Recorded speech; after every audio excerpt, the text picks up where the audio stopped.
Hi everybody, my name is Jessica Holyfield. I'm a professional dancer, professional dance choreographer, and dance educator based out of the southeast of the United States. And we're going to be taking a look at the first episode of season 6 of Street Dance China, but this is part 2. So it's going to be, some of these videos are either going to be the auditions or they're going to be battles that take place from the first episode. If you are interested in wanting to look at a full episode reaction of me, I have that on Patreon for you to use. But I will say before you watch, I have been watching the full episode, so I do understand more context with what I'm looking at, way more so than if I was just looking at the excerpts on YouTube. So I wanted to let you know that I am trying to get better at that as I get the information. So without further ado, let's check it out. Oh, here we go.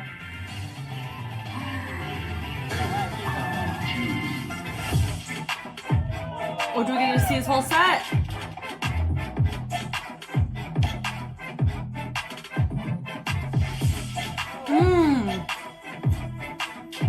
That was awesome. That was awesome right there.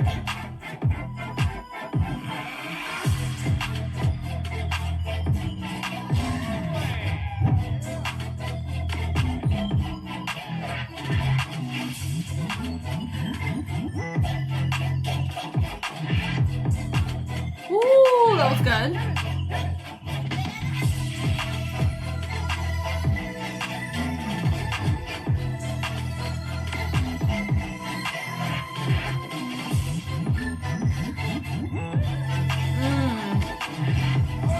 Yeah, that was sick. That was cool. That was cool. Very strong. That was cool. Okay, so he was given a towel, so we got to see that before I saw his set from the top. How he sets this up.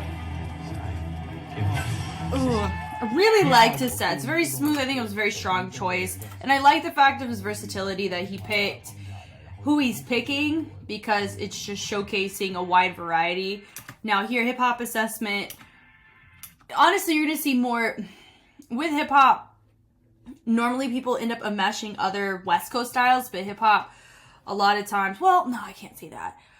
Even though hip hop derived on the East Coast, there's a hip hop sound over on the West Coast. So of course, West Coast styles can cater an influence to hip hop, but they are their own styles, if that makes sense. So you just start with a wave that caters more towards popping.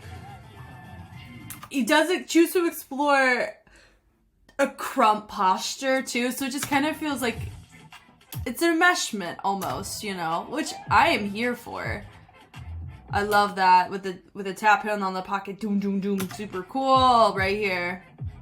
Very smooth. I love his legato of just how he's lanky through his groove in his pocket is super fun, but also whenever you just see how he approaches just his transitions are really nice. You know, it's clear he's definitely writing multiple layers and levels of his musicality.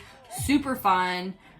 Knee slide right there with the guide of the hand. Really nice. It's tricky to be able to get those to where they don't look labored. And that's a really nice quality that he showcases, is that none of this looks astronomically difficult for him. If anything, it feels like he is just demonstrating a synopsis of his portfolio, and that can be very helpful for Ding, especially if they're about to go into battle for towels, which is super cool. I love that boom boom, super cool.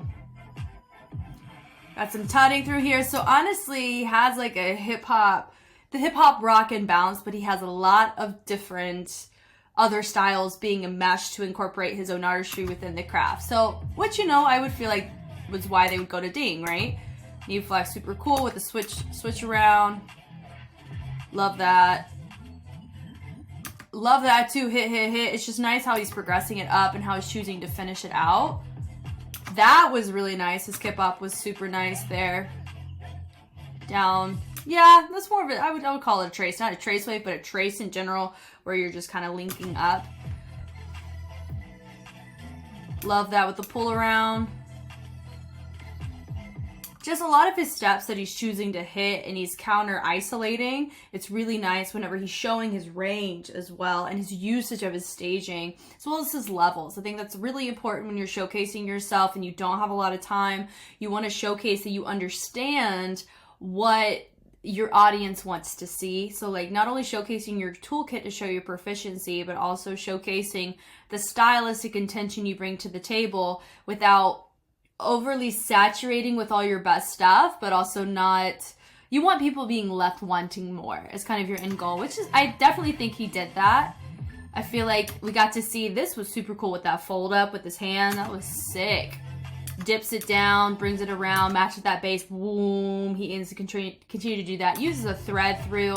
I would say that was just a tad bit, a little too stiff in his thread, but it was still very nice. I love that, where he chose to take his knees and allow them to be triggered by each other. That was freaking sick. And he finishes up. He uses his arm to kind of direct where he wants his body to go, and he uses it as a fixed point to accomplish that. And that was really fun.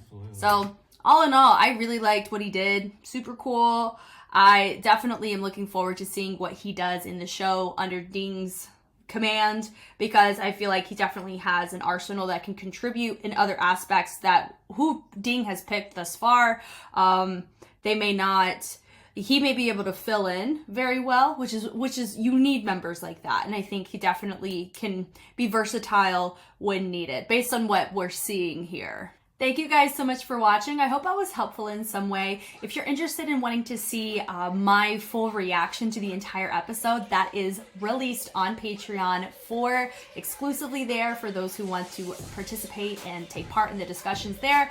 But if you just want to hang out on YouTube and see the analysis of the battles and performances, YouTube's a great way to do that as well. So I'm Jess, and I will catch you on the flip side. Bye.